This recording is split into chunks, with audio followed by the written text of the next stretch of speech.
이 그리스도께서 이방 사람들을 복종하게 하시려고 나를 시켜서 이루어 놓으신 것밖에는 아무것도 감히 말하지 않겠습니다. 그 일은 말과 행동으로 표징과 이적의 능력으로 성령의 권능으로 이루어졌습니다. 그래서 나는 예루살렘에서 일리본에 이르기까지 두루다니면서 그리스도의 복음을 남김없이 전파하였습니다. 나는 이와 같이 그리스도의 이름이 알려진 곳 말고 알려지지 않은 곳에서 복음을 전하는 것을 명예로 삼았습니다. 나는 남이 닦아놓은 터 위에다가 집을 짓지 않으려 하였습니다. 성경에 이렇게 기록한 바 그의 일을 알지 못하는 사람들이 듣게 될 것이요 듣지 못하는 사람들이 깨닫게 될 것이다 한 것과 같습니다. 그래서 내가 여러분에게로 가려고 하였으나 여러 번 길이 막혔습니다. 그러나 이제는 이 지역에서 내가 일해야 할 곳이 더 없습니다. 여러 해 전부터 여러분에게로 가기를 바라고 있었으므로 내가 스페인으로 갈 때에 지나가는 길에 여러분을 만나보고 잠시 동안만이라도 여러분과 먼저 기쁨을 나누려고 합니다. 그 다음에 여러분의 후원을 얻어 그곳으로 가게 되기를 바랍니다. 그러나 지금 나는 성도들을 돕는 일로 예루살렘에 갑니다. 아멘. 기도합니다.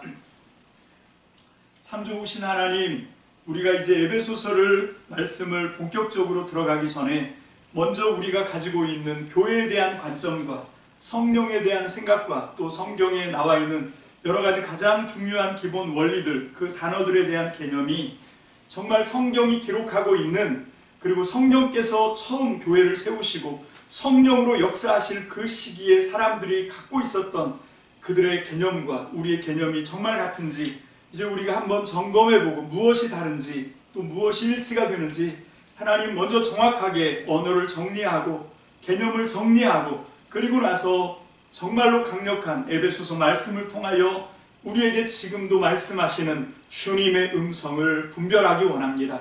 오늘 시간도 성령께서 우리 가운데 운행하여 주셔서 이제 교회에 대한 새로운 관점 세 번째 시간 우리가 함께 말씀을 나누고 진리를 간절히 사모하고 주님의 음성을 듣고자 애쓰고 힘쓸 때 주님 우리를 불쌍히 여기시고 성령으로 운행하여 주시고 우리에게 한없는 자비와 은혜를 베풀어 주셔서 주님의 온전한 진리이신 예수 그리스도를 발견하게 하시고 그 예수 그리스도 안에 있는 진리의 말씀이 우리의 삶의 살이 되고 피가 되는 역사가 있어지게 주님 축복하여 주옵소서. 전폭을 주님께 맡겨드립니다. 부족한 죄인 오직 성령의 능력에 오른손으로 붙들어 주시고 성령의 두루마리로 덮어 주옵소서. 감사를 드립니다. 축복합니다.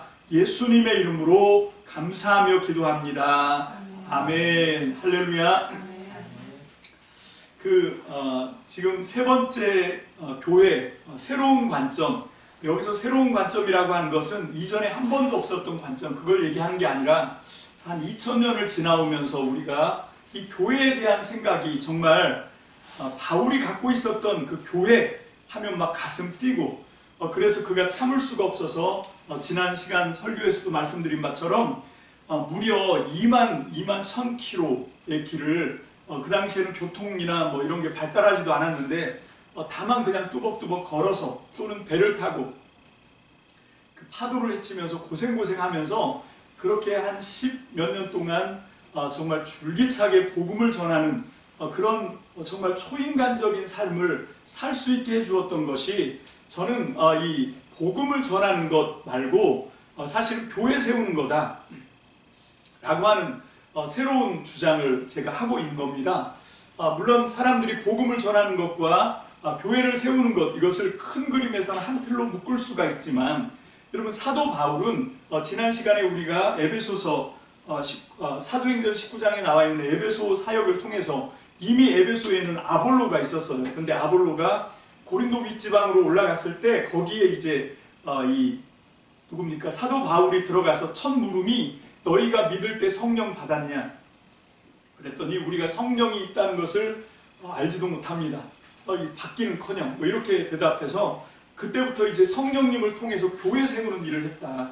사실 사도 바울의 이름으로 쓰여진 13편의 모든 그 신약 성경에 들어있는 편지들을 보면 이건 전부 교회를 세우기 위한 그의 애씀과 노력의 산물로 나와 있는 것이 단순히 그냥 예수님이 그리스도다, 그분이 십자가에서 우리의 모든 죄와 사망의 문제 해결하셨다, 여러분 이렇게 할 것 같으면 그렇게 길게 편지 쓸 일이 없지요.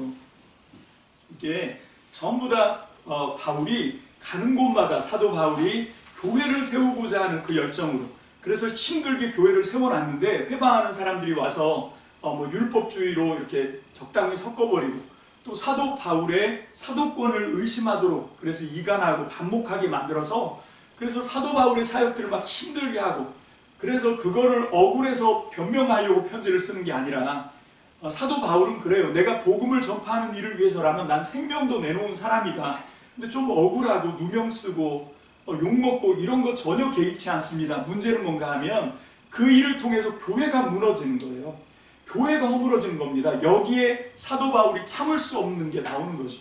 그래서 사도 바울이 예수 그리스도 그 진리의 복음 터 위에, 우리 주님이 마태복음 16장에서도 말씀해 주시잖아요. 내가 이 터 위에, 베드로의 신앙 고백이었죠. 지난 수요일 말씀입니다.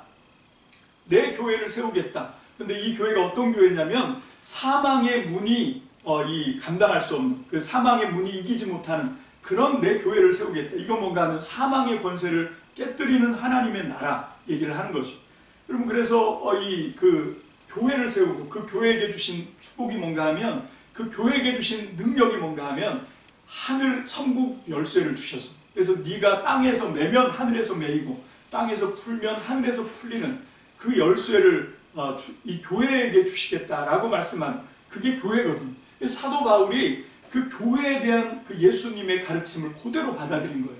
그래서 그 교회를 사랑하는 일에 사도 바울은 자기의 모든 생애를 다 갈아서 넣은 겁니다. 여러분, 이것이 사도 바울의 생애였다고 한다고 하면 우리 또한 이 교회가 얼마나 어마어마한 건지, 교회에 대한 그동안 2000년을 지나면서 까먹었던 바울이 갖고 있었던 그 생생한 복음, 가슴 뛰게 하는 복음, 그래서 사도 바울이 정말 자기의 목숨을 내걸고 그렇게 고생하면서 교회를 세우는 일에 헌신하고 용맹 전진했던 것처럼 우리도 똑같이 이제 남은 생애 동안 우리가 해야 될 일 뭐냐? 교회 세우는 겁니다. 여러분, 교회를 세우는 저와 여러분들 되시길 주의 이름으로 축복합니다. 아멘. 그래서 이제 세 차례, 오늘이 이제 세 번째 시간인데요. 맨 첫 번째 시간은 그 로마서의 복음을 가지고 이 교회에 대한 새로운 관점, 에베소와 연결해서 우리가 살펴보았고, 두 번째는 사도행전, 그 중에 특별히 성령과 교회의 연관성을 통해서 이 교회가 우리가 얼마나 이 교회에 대해서 잘못 알고 있었는지, 또 성령님을 잘못 오해하고 있었던 것. 성령님은 철저하게 교회의 영이고 하나님 나라의 영역 표시입니다. 성령님이 나타나면 그 사람이 헬라인이든 로마의 백부장 고넬료든 성령이 내리시더라. 그럼 거기가 하나님 나라예요. 거기가 교회입니다. 그래서 내가 세례를 베풀었다. 베드로가 이제 그런 얘기했던 거 우리가 지난 시간에 함께 살펴보았습니다.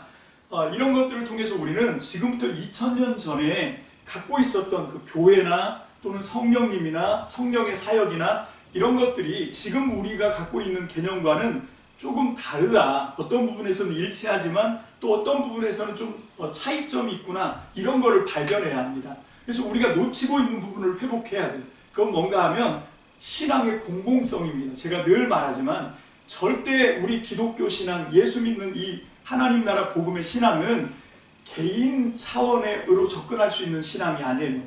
여러분, 오히려 이것은 하나님 나라 공동체를 위해서 하나님께서 허락해 주신 은혜고, 그러다 보니 그 하나님 나라 공동체성을 회복한 상태에서 비로소 각각 개인에게 하나님의 사랑과 축복과 은혜와 구원과 그 모든 것들이 가능한 거지, 그 공동체성이 와해되고, 그래서 교회에서 떨어져 나가서도 나는 여전히 복음의 진리를 머릿속에 알고 있으니까 하나님이 나를 사랑하시고 구원하셨다. 그건 당신 생각이죠. 그렇지가 않습니다. 여러분, 주님의 간절한 소원이 뭐냐면 나 한 사람 구원하는 게 아닙니다. 나를 구원하는 것은 과정이고요. 나를 구원해서 그 다음에 하시는 게 진짜 목적이죠. 뭡니까? 하나님 나라를 나를 통해서 만드는 겁니다. 나를 통해서 예수 그리스도의 몸된 지체가 되게 하셔서 나를 통해서 주님이 하신 일, 못다 하신 일 계속 이루어가게 하는 것, 이것이 주님이 하고자 하시는 일이에요. 그게 교회입니다.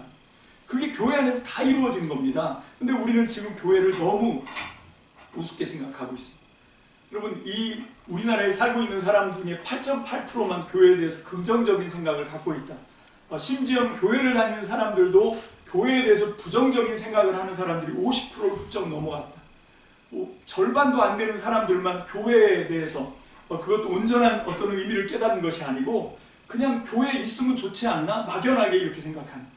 그래서 어느 누구에게 나가서도 내가 믿는 그 복음이 실제로 이 세상에서 역사하는 그 유일한 통로인 교회, 그렇습니다. 교회입니다. 성령은 영이기 때문에 절대로 성령님 혼자서 뭘 하지 않습니다. 성령님은 철저하게 교회를 통해서 역사하시는 교회의 영입니다. 하나님 나라를 통해서 역사하시는 하나님 나라의 영입니다. 그래서 우리는 교회가 흩어지는 것을 보면 안 돼요. 교회가 흩어지는 것을 보고도 그냥 나 몰라라 하면 안 되는 겁니다.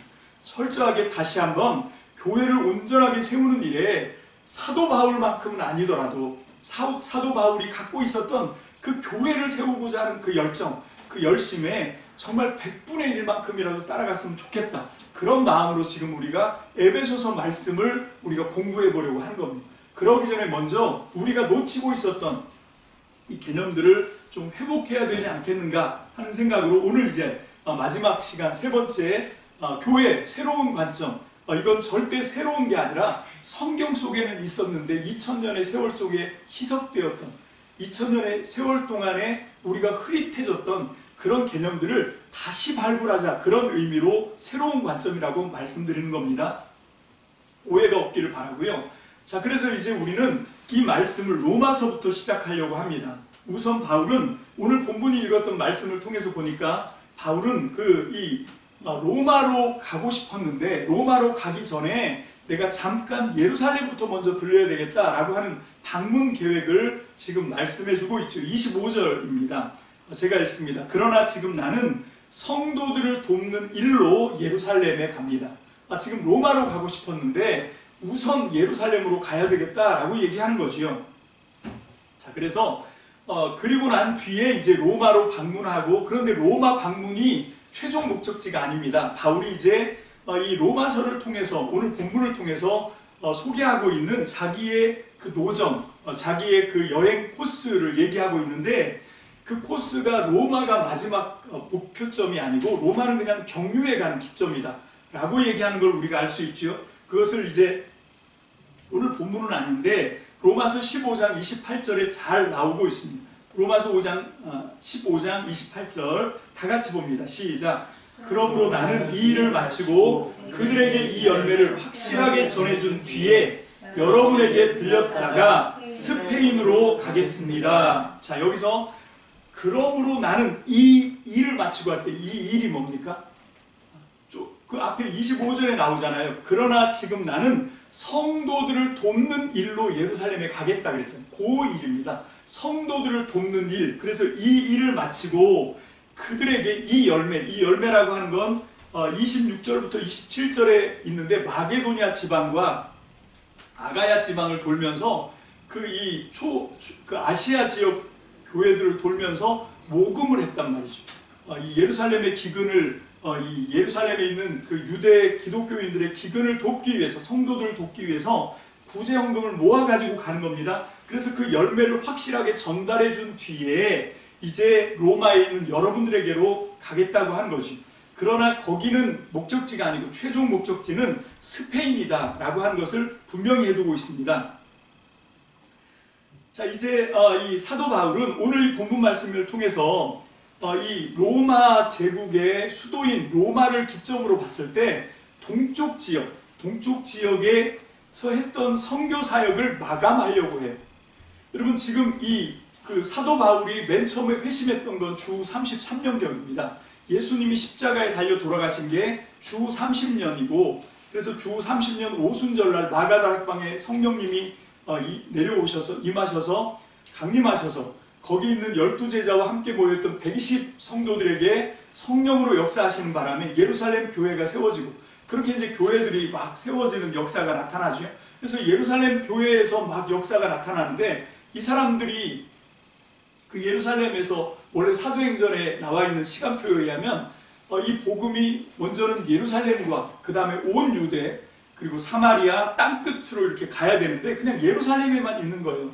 얼만큼 있었냐면 한 3년 정도 머물게 됩니다. 그래서 사도 바울의 회심을 보통 AD 33년, 그러니까 주 33년에 사도 바울이 다메섹 도상에서 예수님을 만나고 회심했을 거다. 근데 왜 이 사도 바울은 지금 다메섹에 있었냐면 그때는 사울이라고 불렸고 예수님을 그리스도로 믿고 따르는 건 이단이다 이렇게 확신했어요.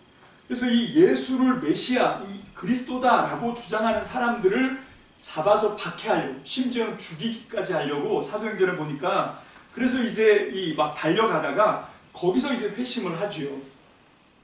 회심을 하고 이 유대인들의 입장에서 볼 때는 갑자기 사도 바울이 변절을 한 거예요. 그래서 그전에는 예수를 그리스도로 믿고 따르는 사람들을 잡아 죽이는 일에 앞장섰던 사람인데 갑자기 돌변해서 이 사람이 예수가 메시아다, 예수가 그리스도다 라고 이제 막 선포하기 시작하는 거죠. 그래서 그걸 어느 정도까지 하냐면 한 2년 정도를 하게 됩니다. 그래서 한 2년 정도 하는데 근데 문제는 뭔가 하면 이 바울의 변화가 너무 전격적인 거예요. 그러다 보니까 그 저쪽에서 예수를 그리스도로 믿고 따르는 사람들을 박해하는 원래 바울이 속해 있었던 그 진영의 사람들도 당연히 바울을 미워하겠죠. 근데 심지어는 이제 같은 대열로 변화되어서 이제 같이 예수를 메시아로 그리스도로 믿고 따르는 그 예수님의 사도들을 중심으로 한 교회 사람들조차도 바울을 별로 안 좋아합니다. 왜냐하면 스데반 죽이는 일에 앞장섰고 많은 사람들이 바울의 손에 잡혀서 예수 믿는 이유 때문에 핍박을 당하고 심지어는 죽임까지 당하고 그런 상처들이 있기 때문에 그러니까 양쪽 진영 모두에게 공격을 받는 그런 입장이 되죠. 그래서 결국은 주 35년경에 결국은 막 이 흥분해서 이 사역을 하던 예수가 메시아다, 예수가 그리스도다라고 하는 이건 정말 오롯이 그냥 복음이죠. 그냥 예수 그리스도의 십자가 구속의 복음, 속죄의 복음 이거에 붙들려서 막 메시아다, 예수님이 그리스도다라고 전하다가 35년경에 잠시 이제 몸을 피신하고 자기 고향 다소에 들어가게 됩니다. 그러다가 주 42년 한 8년 정도 경과된 뒤에 이제 바나바의 권유로 함께 시리아 안디옥에서 시작된 안디옥 교회를 섬기는 일에 이제 바울이 다시 이제 8년 정도 7년의 텀을 마치고 돌아오게 되는 거예요. 그렇게 해서 약 5년이 지나고 나서 주 47년경에 성령의 감동으로 이제 복음을 전하라라고 하는 그 목적을 가지고 바울과 바나바가 따로 세워지게 되는 겁니다.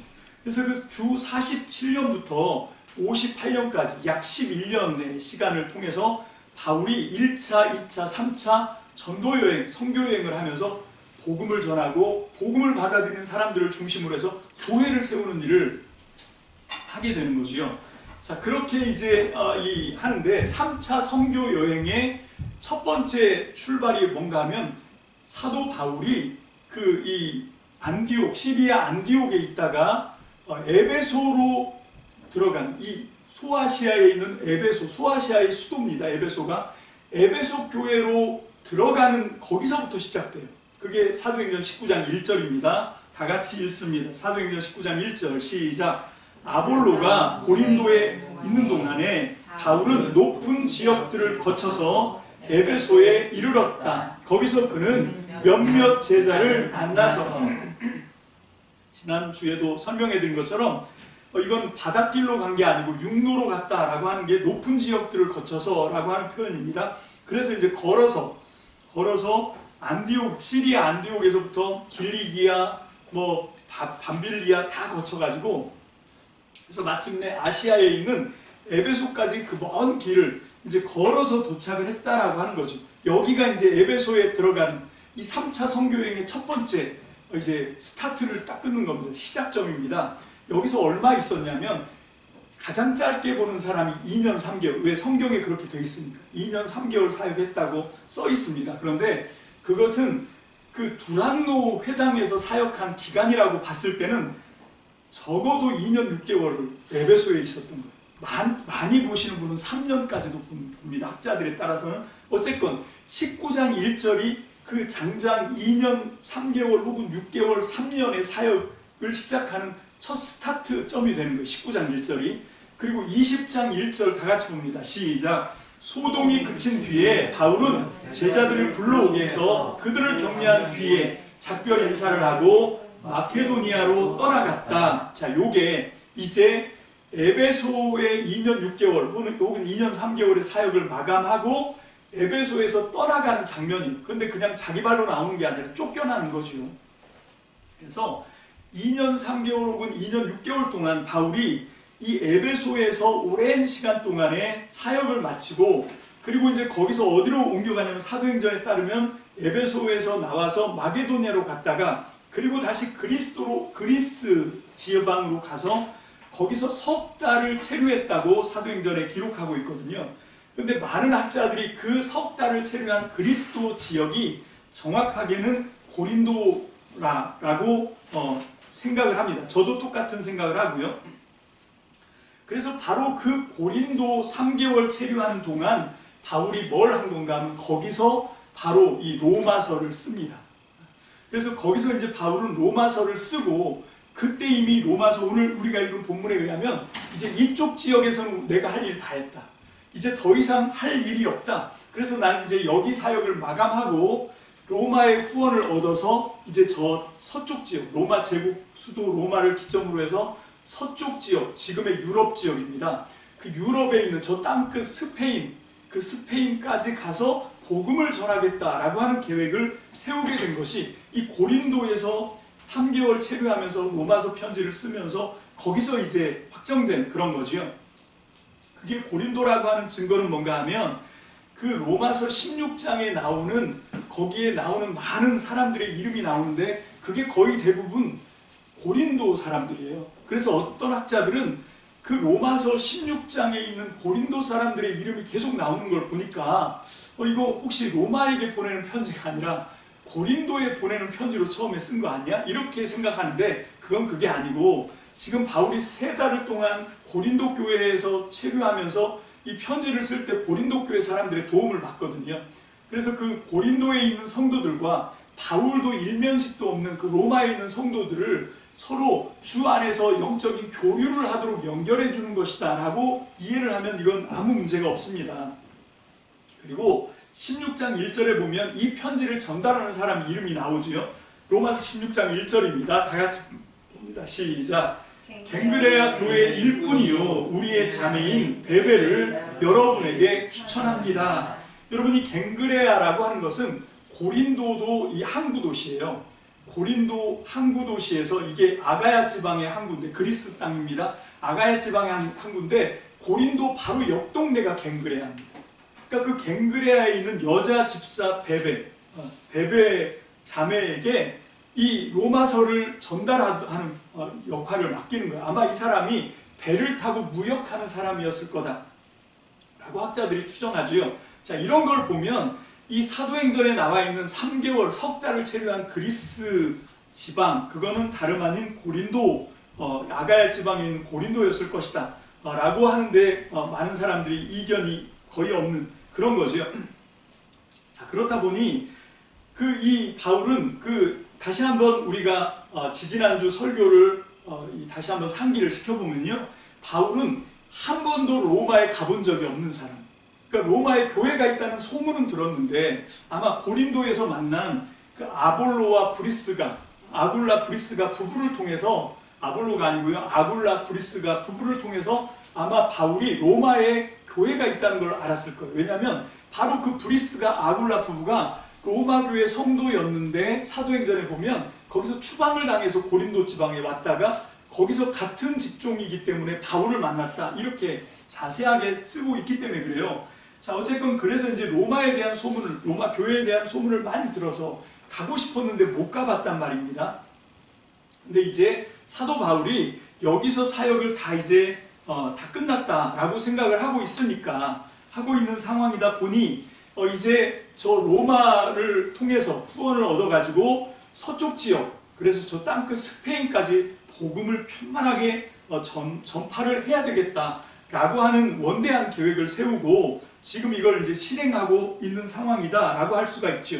자, 그래서 이 로마서를 쓰는데 바울이 직접 가서 얘기할 수 있는데 왜 로마서를 쓰냐면, 첫 번째 문제는 뭔가 하면 한 번도 로마에 가본 적이 없기 때문에 자기도 로마에 있는 교회 성도들 하나하나를 자세히 모르지만, 마찬가지로 로마 교회 성도들도 바울에 대해서 아는 사람이 별로 없는 거죠. 그러니까 바울은 어쩔 수 없이 내가 어떤 사람인지를 자세하게 설명할 수밖에 없습니다. 그리고 내가 지금까지 어떤 일을 했던 사람인지를 자세하게 설명할 수밖에 없게 되는 것이요. 그래서 이 로마서가 나온 겁니다. 이런 절묘한 상황으로 하나님이 그 로마 교회와 바울을 그 로마 제국 서쪽 선교 사역이라고 하는 원대한 꿈을 품은 바울과 거기에 가장 필요한 이 로마 교회의 후원, 이런 것이 그런 것이 엮이는 상황에서 나온 게 로마서예요. 그러다 보니 바울은 자기가 지금까지 믿고 그리고 섬겨왔던 하나님 나라 복음에 대해서 자세하게 설명할 수밖에 없었죠. 그래서 이 로마서가 나왔고, 이 로마서를 공부해 보면 이걸 왜 사람들이 이걸 바울의 복음이라는 별명이 있거든요. 왜 이걸 바울의 복음이라고 얘기하는지를 알게 됩니다. 아마 이런 상황이 없었더라면 로마서는 나오지 않았을 거고, 바울은 굳이 이렇게 자세히 자기가 해왔던 사역을 정리할 일도 없었을 거고, 그래서 우리가 바울이 도대체 어떤 사역을 했는지 우리는 알 길이 없었을 건데, 이런 상황에 의해서 이 로마서라고 하는 것이 나왔고요. 그 로마서를 통해서 우리는 바울이 믿는 것이 무엇인지 정확하게 알 수가 있게 되는 겁니다. 그래서 우리가 이제 다음에는 로마서를 공부할 계획이 있는데 벌써부터 이제 기대가 됩니다. 어쨌건 자, 이렇게 해서 이제 바울은 자기가 먼저 선교 계획에 대해서 로마 사람들한테 설명을 하고 있는데, 오늘 본문 말씀에 나옵니다. 먼저 우리는 19절 하반절과 23절 상반절을 통해서 사도 바울이 어떤 선교 사역 계획을 갖고 있는지 알 수가 있습니다. 자, 이렇게 이제 이쪽 지역에서 저쪽으로 옮겨가려고 하는 이유가 나와 있는 것이 로마서 15장 19절 하반절과 23절 상반절의 이야기인데요. 먼저 우리가 한번 보겠습니다. 먼저 로마서 15장 19절 하반절입니다. 시작. 그래서 나는 예루살렘에서 일루리곤에 이르기까지 두루 다니면서 그리스도의 복음을 남김없이 전파하였습니다. 이 15장 23절 상반절입니다. 시작. 그러나 이제는 이 지역에서 내가 일해야 할 곳이 더 없습니다. 우리는 성경을 공부할 때 항상 질문을 해야 됩니다. 그냥 여기서 이제 나는 그리스도의 복음을 남김없이 전파했다. 이쪽 예루살렘에서 일루리곤이라고 하는 이 지명이 그 로마 제국 수도인 로마를 기점으로 해서 동쪽 지역 전체를 얘기하는 거예요. 그러니까 사도 바울이 얘기합니다. 나는 예루살렘에서부터 일루리곤에 이르기까지 이쪽 지방에는 그리스도의 복음을 남김없이 전파했다. 여기다가 우리는 물음표를 붙여야 돼요. 정말? 진짜로? 이걸 자꾸 물어봐야 돼요. 정말 그런가? 그리고 이 15장 23절 상반절에서 이 지역에 내가 일할 곳은 더 없다. 이렇게 얘기를 했는데, 여기도 우리가 또 질문을 해봐요. 진짜인가? 그냥 성경이 얘기했다고 무조건 받아들이는 거, 그거 좋은 믿음 아닙니다. 그럼 오히려 더 따지고 들어간다고 해서 믿음이 무너지는 게 아니에요. 오히려 더 확고해지고 더 선명해지고 더 명쾌하게 복음이 정리가 되는 그런 기적이 바로 이 질문에 있다 라고 하는 걸 놓치지 않게 되시길 바랍니다. 자, 그래서 이제 질문에 들어가 보는 거죠. 정말 바울이 이 동쪽 지역의 복음을 다 전파했나? 자, 먼저 우리는 긍정적으로, 자, 바울이 자기가 말한 두 가지 질문입니다. 오늘 설교를 좀 간략하게 정리를 하면 이 두 질문을 해결하는 걸로 끝나는 거예요. 바울 사도는 정말 그가 말하는 대로, 주장하는 대로 로마 제국 동편 땅 전체에 그리스도의 복음을 남김없이 전파한 것이 사실인가? 이 질문이고, 두 번째, 그래서 그 지역에서 더 이상 바울이 일할 곳이 없다고 하는 말이 진짜냐? 사실이냐? 이걸 따져보는 거지. 그래서 우리는 먼저 긍정적으로 이렇게 주장하게 되는 근거를 사도 바울이 본문에 아예 대놓고 얘기합니다. 그건 뭔가 하면 그의 선교 원칙에 사역 원리가 있는데, 사역 철학이라고도 할 수 있죠. 그게 뭔가 하면 로마서 15장 20절입니다. 이건 사도 바울의 자기가 사역하는 데 있어서 사역의 원리, 사역 철학 같은 겁니다. 다 같이 봅니다. 시작. 나는 이와 같이 그리스도의 이름이 알려진 곳 말고 알려지지 않은 곳에서 복음을 전하는 것을 명예로 삼았습니다. 나는 남이 닦아놓은 터 위에다가 집을 짓지 않으려 하였습니다. 여기 세번역에서 명예라고 번역된 말인데 이건 원칙, 원리라고 번역해도 틀리는 번역이 아닙니다. 그러니까 그렇게 바꿔 읽어보면 알려지지 않은 곳에서 복음을 전하는 것을 원칙으로 삼았다, 이 얘기예요.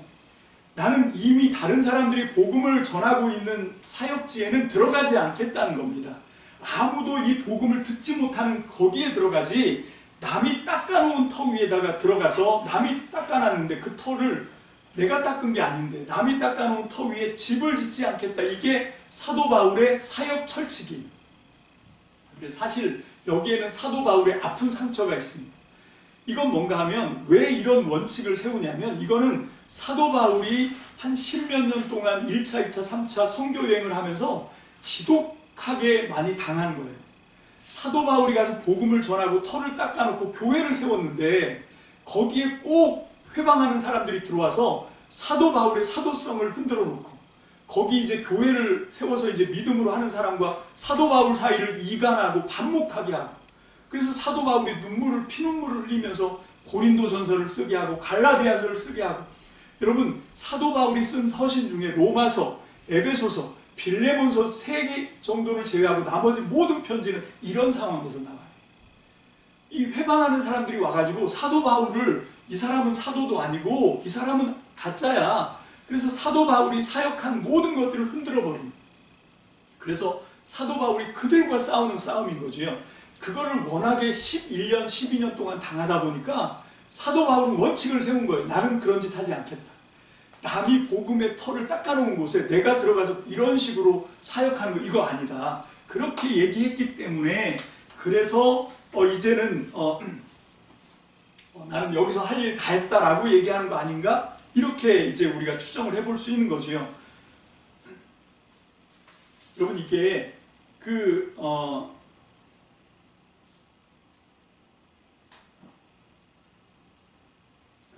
예가 사도행전 16장에 나옵니다. 아마 이 원리 원칙 때문에 이런 말씀이 나온 게 아닐까? 그런 한번 생각을 해보면서 이 말씀을 함께 보기를 원합니다. 사도행전 16장 6절로 8절 말씀. 사도행전 16장 6절로 8절입니다. 다 같이 봅니다. 시작. 아시아에서 말씀을 전하는 것을 성령이 막으심으로 그들은 부르기아와 갈라디아 지방을 거쳐서 무시아 가까이 이르러서 비두니아로 들어가려고 하였으나 예수의 영이 그것을 허락하지 않으셨다. 그래서 그들은 무시아를 지나서 드로아에 이르렀다. 자, 여기 사도행전에서는 성령이 막으시고 성령이 허락하지 않으시고 성령이 막 이렇게 뭐 하시는 것 같은 그런 식으로 묘사를 하고 있지만, 여기에 아까 우리가 읽었던 로마서 15장 20절에 있는 사도 바울의 선교 원칙, 선교 철학, 이걸 딱 대입해보면 아마 그 상황이 대충 재현되지 않을까 그런 생각을 하는 거예요. 그럼 막 성령이 막 나타나셔서 막 지시하고 그럴 때도 있습니다. 그런데 그럴 때가 있으면 사도행전이든 어디든 바울이 직접 얘기를 해요. 내가 어젯밤에 주님이 나에게 나타나셔서 두려워하지 말라고 말씀하셨다. 담대히 복음을 선포하라고 나한테 응원해 주셨다. 이런 거 고백하거든요. 그리고 그 다음에 보면 꿈에 나타나서 마게도냐 사람이 이리로 넘어와서 우리 좀 도와주세요. 그런 체험을 하면 그렇게 얘기를 합니다. 근데 여기서는 그냥 성령이 막으셨다, 성령이 허락하지 않으셨다 이렇게 얘기하는 이 배경 속에는 저는 뭐가 있다고 생각하냐면 바로 이 로마서 15장 20절에 있는 사도 바울의 선교 철학이 들어있는 거예요. 갔더니 이미 거기 누군가가 복음을 전하고 있는 거죠. 제가 의심하는 그 누군가는 바나바입니다. 바나바와 누굽니까? 마가 때문에 갈라진 거잖아요. 사도행전 15장에 대판 싸우고. 그래서 바울은 그 사람들이 사역하는 데는 안 들어가고 싶은 거예요. 그래서 여기 지금 여러 지방이 나옵니다. 부르기아, 갈라디아, 무시아, 비두니아 다 들어가봤는데 이미 그쪽 사람들하고 연결이 돼 있어요. 이미 복음이 다 전파가 돼 있습니다. 그래서 이거는 허락하지 않는다고 생각을 한 겁니다.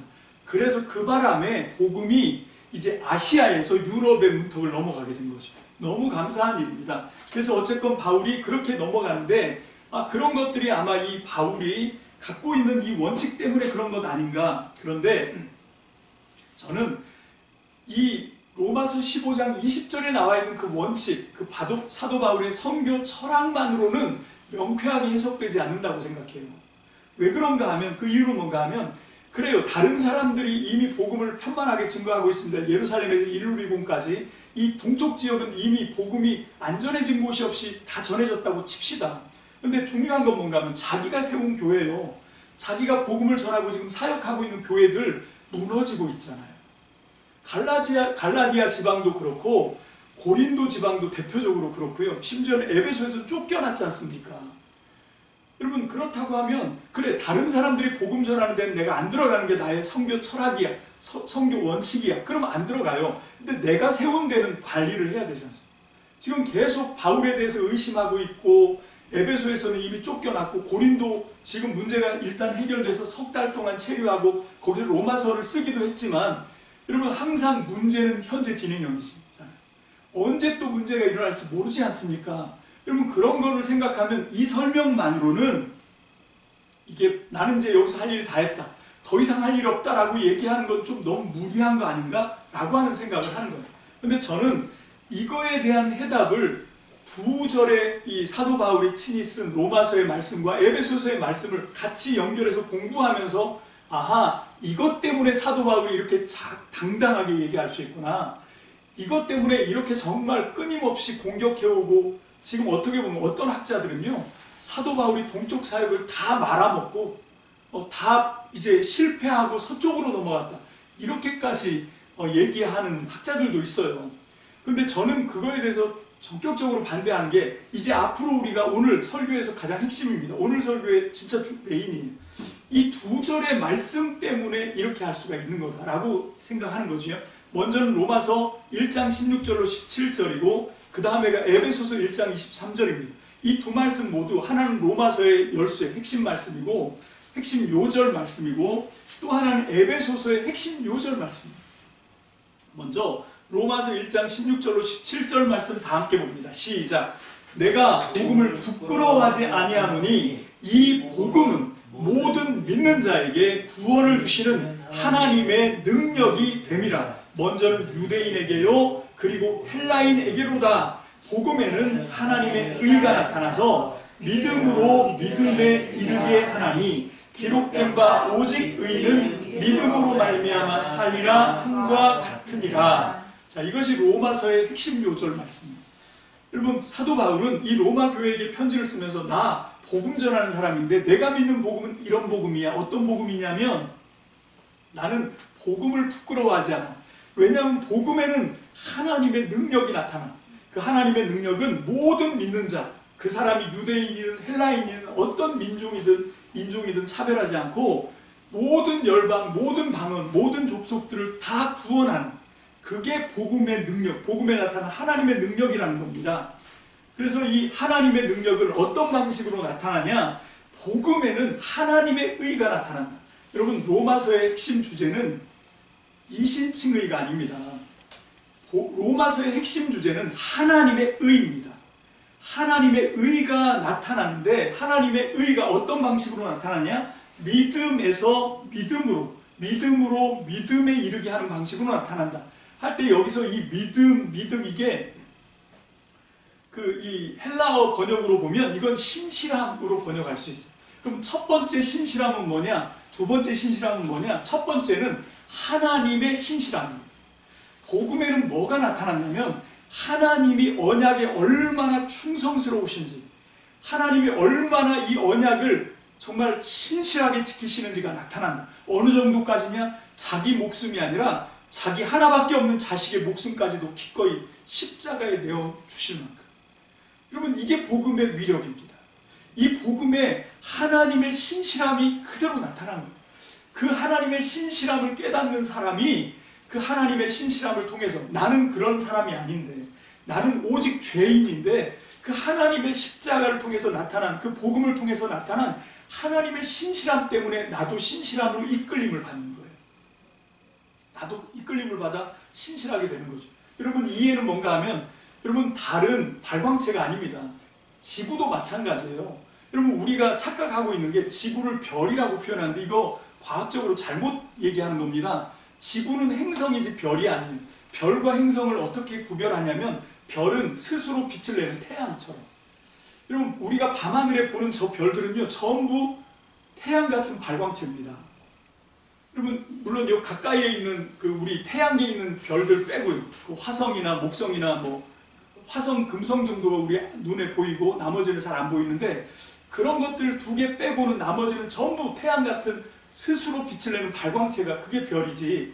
우리 같은 지구는요, 이 가장 가까운 이 은하계가 안드로메다, 우리가 알잖아요. 안드로메다 은하계인데 거기는 빛의 속도로 250만 년을 달려가야 도달하는 은하예요. 안드로메다 은하. 제일 가까운 이웃인데. 근데 거기서 우리를 볼 때 보일까요? 밤하늘에? 절대 안 보입니다. 왜? 우리는 빛이 안 나오기 때문에. 태양 같은 것만 보이는 거예요. 지금 보는 게. 우리가 밤하늘에 보이는 별은 다 그런 별만 보입니다. 그 금성하고 화성만 빼고. 왜? 다 발광체니까. 여러분 그런 것처럼 우리는 스스로 신실함을 끌어낼 수 없어요. 근데 하나님의 신실함 때문에 우리가 그 신실함을 받아서 우리의 신실함이 하나님에 의해서 이끌림을 받는 거예요. 그게 이 복음입니다. 바울이 전파하는 복음이 바로 그거라는 거지. 자, 그런데 어디에서 어떤 방식으로 하나님의 신실하심이 우리의 신실함을 이끌어내는가 하는 거지요. 어디에서 어떤 방식이 하나님의 복음의 위력을 나타내게 되는가 하는 겁니다. 저는 그걸 확신합니다. 뭔가 하면 그리스도의 몸된 교회 안에서 복음의 위력이 나타난다고 믿습니다. 여러분 복음에 나타난 하나님의 의가 온전히 드러나는 곳은 교회라고 믿는 거예요. 교회입니다. 여러분 하나님은, 예수님은 이 교회를 통해서 하나님의 신실하심이 우리들의 신실함을 이끌어내는 방식으로 우리를 구원하시고 우리를 능력 있게 하신다고 확신합니다. 할렐루야. 아멘. 그래서 교회가 중요한 거예요. 그럼 하나님은 교회를 통해서 그 일을 하신다. 그래서 우리는 바울 사도가 이제 그 예루살렘으로 올라갈 때 많은 사람들이 바울 사도의 암담한 미래에 대해서 예언을 하죠. 그래서 예루살렘에 올라가는 걸 막 만류합니다. 사도행전 20장 22절로 24절 말씀 보겠습니다. 사도행전 20장 22절로 24절입니다. 시작. 보라, 이제 나는 성령에 매여 예루살렘으로 가는데 거기서 무슨 일을 당할는지 알지 못하노라. 오직 성령이 각 성에서 내게 증언하여 결박과 환난이 나를 기다린다 하시나 내가 달려갈 길과 주 예수께 받은 사명 곧 하나님의 은혜의 복음을 증언하는 일을 마치려 하면은 나의 생명조차 조금도 귀한 것으로 여기지 아니하노라. 아멘. 자, 이제 사도 바울이 여러 사람이 그렇게 극구만류를 했어요. 그런데도 다 뿌리치고 여기 있는 사도행전 20장 22절로 24절의 그 주장을 펼치면서 올라가다가 결국은 여러 사람들, 그리고 실제로는 사도 바울 자신조차도 예상했던 그대로 결국 예루살렘에 올라갔다 체포가 되고 로마로 압송이 됩니다. 그리고 거기서 이제 네로 황제의 재판을 기다리는 그 시간에 에베소서를 쓰는 거예요. 그러니까 사도 바울이 지금 이 예루살렘에 올라가면서 갖고 있었던 생각, 복음을 증언하는 일, 그걸 이제 마치려고 하는 일에는 나는 내 생명 조금도 귀한 것으로 여기지 않는다. 그게 정확하게 뭐냐는 거예요. 그게 정확하게 뭐냐는 거는 이제 앞에서 말씀드린 것처럼 로마서 1장 16절로 17절에 나와 있는 이게 사도 바울이 지금까지 해왔던 선교사역, 거기서 자기가 믿었던 복음의 핵심인데, 그건 뭔가 하면 복음에는 하나님의 의가 나타난다. 그 복음의 하나님의 의는 모든 믿는 자들을 구원하는 하나님의 능력이다. 그게 유대인이든 헬라인이든 어느 족속이든 가리지 않는다. 모든 사람에게 동일하게 하나님의 능력이 나타나서 그들을, 모든 믿는 자들을 구원에 이르게 한다. 근데 어떤 방식으로 구원에 이르게 하느냐면 그 하나님의 의가 믿음에서 믿음으로, 즉 하나님의 신실함을 통해서 우리들의 신실함을 이끌어내는 방식으로 우리들을, 이 온 세상의 모든 민족들을 구원에 이르게 하는, 모든 믿는 자들을 구원에 이르게 하는 하나님의 능력으로 나타나는데, 그게 에베소서 1장 23절에 보니까 교회를 통해서 나타나는 거죠. 왜? 예수님을 머리로 삼고 그의 몸이기 때문에 그의 몸 안에서 바로 이 복음의 위력, 복음의 능력이 나타나게 된다는 거죠. 그게 이 사도 바울이 갖고 있었던 구상이었고, 그걸 위해서 사도 바울은 이제 로마 감옥에 잡혀 있으면서 아마 가택연금에서 에베소서를 쓴 거죠. 자, 이제 말씀을 정리합니다. 제가 이 설교가 너무 어렵다는 지적을 많이 받는데 여러분 이 결론만 생각하십시오. 결론은 딱 이겁니다. 사도 바울은 교회라고 하는 걸 개념을 갖고 있었다. 근데 그가 갖고 있는 교회는 뭔가 하면 바로 이 하나님의 능력, 하나님의 이 복음을 통해서 나타나는 하나님의 의, 모든 믿는 자들을 구원하시는 하나님의 능력인데 그 하나님의 생명을 구원하시는 능력이 교회 안에서만 가능하다. 이게 사도 바울이 지금 얘기하고 있는 교회입니다. 여러분 그렇게 생각하면 이 교회는 너무 중요한 거예요. 그럼 우리가 이제 세 번째로 가져야 되는 개념, 그건 뭔가 하면 왜 사도 바울이 이토록 치열하게 선교 사역을 달려왔냐면 그 최종 목적이 교회였다라고 하는 것에 우리가 동의를 하는 겁니다. 그래서 우리도 역시 마찬가지로 교회를 세우는 일에 우리의 모든 노력을 기울여야 하지 않겠는가 하는 거예요. 교회를 세우는 일. 여러분 우리가 성령도 교회를 세우는 일에 집중하고 있습니다. 우리 예수님의 사역도 결국 예수님의 가장 중심 핵심 메시지가 하나님의 나라인데 그 하나님의 나라가 이 땅 가운데서 실현되는 것이 무슨 이 유엔에 가입해서 바티칸처럼 그렇게 하는 종교 나라를 만들겠다 이 구상이 아니라 교회, 예수 그리스도를 머리로 삼는 하나님의 몸된 교회를 통해서 그 교회가 하나님의 나라다 이걸 보여주고 싶은 거예요. 자, 그런데 오늘 저와 여러분들이 속해 있는 교회는 어떻습니까? 우리가 알고 있는 교회는 어떻습니까? 정말 거기에 지금 사도 바울이 이토록 치열하게 달렸던 사도 바울이 로마서를 통해서 자랑스럽게 자기의 복음의 핵심 메시지를 전했던 그런 일들이 교회를 통해서 일어나고 있냔 말이에요. 먼저는 우리 교회부터 돌아봅시다. 전혀 그렇지 않고 있습니다. 그래서 우리가 에베소서 말씀이 필요한 거예요. 이제 에베소서 말씀을 통해서 도대체 우리가 놓친 게 뭔가? 우리가 회복해야 되는 게 뭔가? 어떻게 해야 정말 세상이 쩌렁쩌렁 울릴 수 있는 교회의 위상을 다시 한번 회복할 수 있나? 여러분 몇십 년 전에 있었던 교회 그런 어떤 막연한 향수 그걸 얘기하는 게 아닙니다. 정말 주님의 가슴 속에 있었던 그 교회 그림, 사도 바울이 그토록 가슴 벌떡벌떡 뛰면서 꿈꾸었던 바로 그 교회, 에베소서를 통해서 로마서를 통해서 자기의 피를 녹여서 살을 갈아서 뼈를 깎아서 썼던 그 말씀의 핵심, 거기에 담겨있는 그 교회, 그 교회를 우리가 사모해야 합니다. 그 교회를 우리가 지향해야 합니다. 그 교회를 세우는 일에 우리가 최선을 다하시기를 주님의 이름으로 축복합니다. 이제 다음 시간부터는 본격적으로 이제 에베소서로 들어갑니다. 그래서 에베소서를 그냥 단순히 성경 공부하는 식으로 가는 것이 아니라 그 에베소서 말씀 한 절 한 절을 통해서 내가 지금 내가 속해 있는 이 시대에, 이 지역에, 내가 살고 있는 이 삶의 터전에 어떻게 하면 하나님의 교회를 세울 수 있을까? 나를 통해서. 어떻게 하면 살아있는 하나님의 교회, 참교회를 세울 수 있을까? 여기에 우리가 온통 매진하는 에베소 성경 공부가 에베소 설교 말씀이 되시기를 주님의 이름으로 축복합니다. 기도하겠습니다. 할렐루야. 주님, 오늘 우리가 정말로 간절히 교회를 사모할 수밖에 없는 것은 오늘의 현실 속에 처해 있는 교회의 참담함 때문입니다. 하나님, 정말로 예언자들이 예언했던 것처럼 교회가 누더기가 되었습니다. 교회가 더러운 창녀 취급을 받고 있습니다. 주님, 바로 그 교회에 우리가 속해 있습니다. 하나님, 정말 교회가 그런 것입니까? 정말 교회가 누더기 같은 것입니까? 세상 사람들이 욕하는 것처럼 교회가 그렇게 더러운 창녀입니까? 주님, 이제 정말 우리가 교회를 회복하기를 원합니다. 하나님의 살아있는 교회가 회복되기를 원합니다. 아버지 하나님, 이것이 다만 우리의 간절한 외침, 하나님, 다만 우리의 그냥 그렇게 써서 붙이는 구호로 멈춘 것이 아니라 하나님, 내 순종을 통하여, 내 믿음을 통하여, 내 헌신을 통하여 아버지 하나님, 이제부터 이 교회가 온전히 세워지는 그런 희망을 마음에 품기를 원합니다. 그런 소망 가운데 사역하기를 원합니다. 주님, 비록 사람의 눈으로 볼 때는 형편없어 보이지만 우리 참믿음 교회가, 아산에 있는 교회가, 그리고 거제에 있는 교회가, 아산에 있는 성도들이, 거제에 있는 성도들이 주님, 이 교회로 세워지기를 원합니다. 이 교회로 주님께 쓰임받기를 원합니다. 그래서 세상 사람들이 교회에 대해서 잘못 생각하고 있었던, 아니 예수를 믿는 사람들조차도 교회에 대해서 잘못 생각하고 있었던 저들의 생각이 교정되게 하여 주시옵소서.